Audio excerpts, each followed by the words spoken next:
आप देख रहे हैं ENI live next generation media.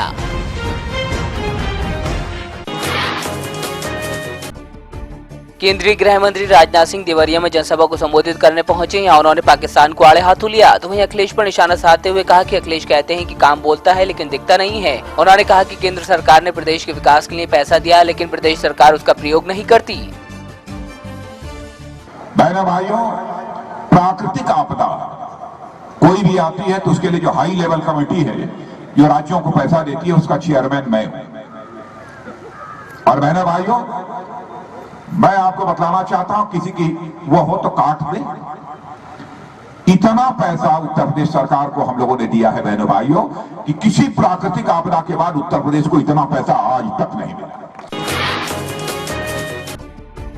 बस्ती की रुदौली विधानसभा में कांग्रेस प्रत्याशी सईद के समर्थन में जनसभा को संबोधित करने पहुंचे राहुल गांधी ने कहा कि यूपी के चुनाव में दो अलग अलग विचारधाराओं की लड़ाई चल रही है और यूपी में युवाओं के रोजगार का सवाल है। उन्होंने कहा कि किसानों के दिल में दर्द है और उन्हें अपने कल की चिंता है। उत्तर प्रदेश के सामने सबसे बड़ा सवाल युवाओं के रोजगार का सवाल है।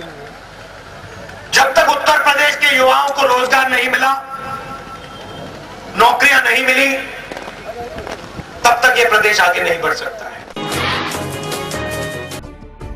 श्रावस्ती के भिनगा में बीजेपी सांसद योगी आदित्यनाथ ने जनसभा को संबोधित किया। यहाँ उन्होंने मायावती और अखिलेश को निशाने पर लिया तो वहीं कहा कि यूपी में विकास शून्य हो गया है। योगी आदित्यनाथ ने कहा कि सपा बसपा ने मुस्लिम वोटरों को साधने के लिए हिंदुओं को अपमानित किया है।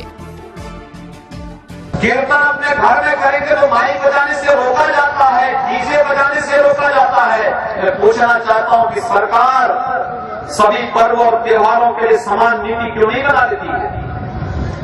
अगर आप दुर्गा पूजा और लक्ष्मी पूजा के समय माइक और डीजे पर रोक लगाते हैं तो क्या ईद और मुहर्रम के समय भी इस प्रकार की रोक कभी उन्होंने लगाने का प्रयास किया? कैबिनेट मंत्री आजम खान सपा प्रत्याशी आरिफ अनवर हाशमी के समर्थन में जनसभा को संबोधित करने उतरौला पहुंचे। यहाँ उन्होंने भाजपा और बसपा पर जमकर निशाना साधा तो वहीं अखिलेश और मुलायम के झगड़े पर बोलते हुए कहा कि मैंने दोनों की दूरियां मिटाई और अब सब कुछ ठीक है।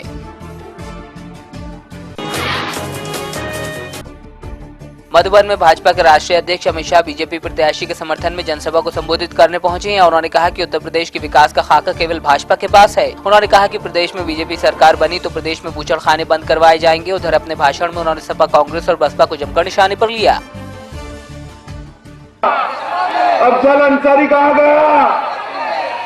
वहाँ मुख्तार है, अफजाल है, यहाँ आजम है, अतीक है। यूपी वाले जाओगे तो कहाँ जाओगे? एक और खाई है, एक और कुआं है।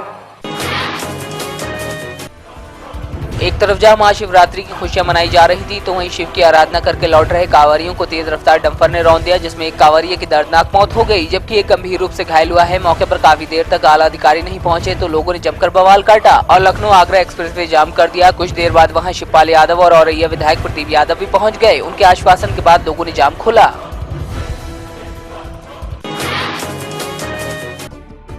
अलीगढ़ के खैर स्थित मानपुर गांव में कोल्ड स्टोर को किसानों की शिकायत पर सीज किया गया। क्षेत्र के दर्जनों किसानों ने कोल्ड स्टोर में अपने आलू रखे थे लेकिन कोल्ड स्टोर मालिक ने बिना इजाजत किसानों को आलू बेच दिए। मामले की शिकायत डीएमसी की गई। जांच में किसानों की बात सही पाई गई जिसके बाद कोल्ड स्टोर को सीज किया गया है।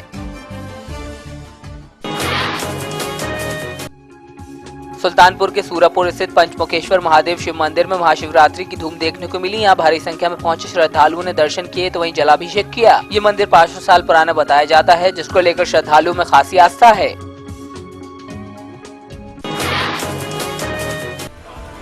हाथरस स्थित चौबे वाले महादेव मंदिर में सवारियों को छोड़कर आ रही ई रिक्शा को ट्रक ने रौंद दिया जिसमें ई रिक्शा चालक की मौके पर ही मौत हो गई। पुलिस ने ट्रक को अपने कब्जे में ले लिया लेकिन ट्रक चालक भागने में कामयाब रहा।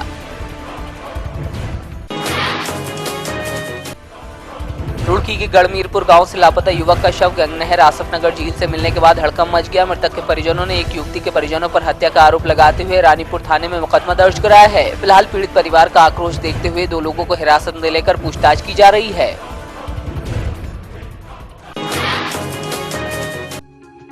सिरोही के आबू रोड में ब्रह्मा कुमारी संस्था के शांतिवन में शिवरात्रि का पर्व धूमधाम से मनाया गया। इस दौरान देश विदेश से आए हजारों श्रद्धालुओं ने शिरकत की तो वहीं संस्था के तमाम गणमान्य लोग मौजूद रहे।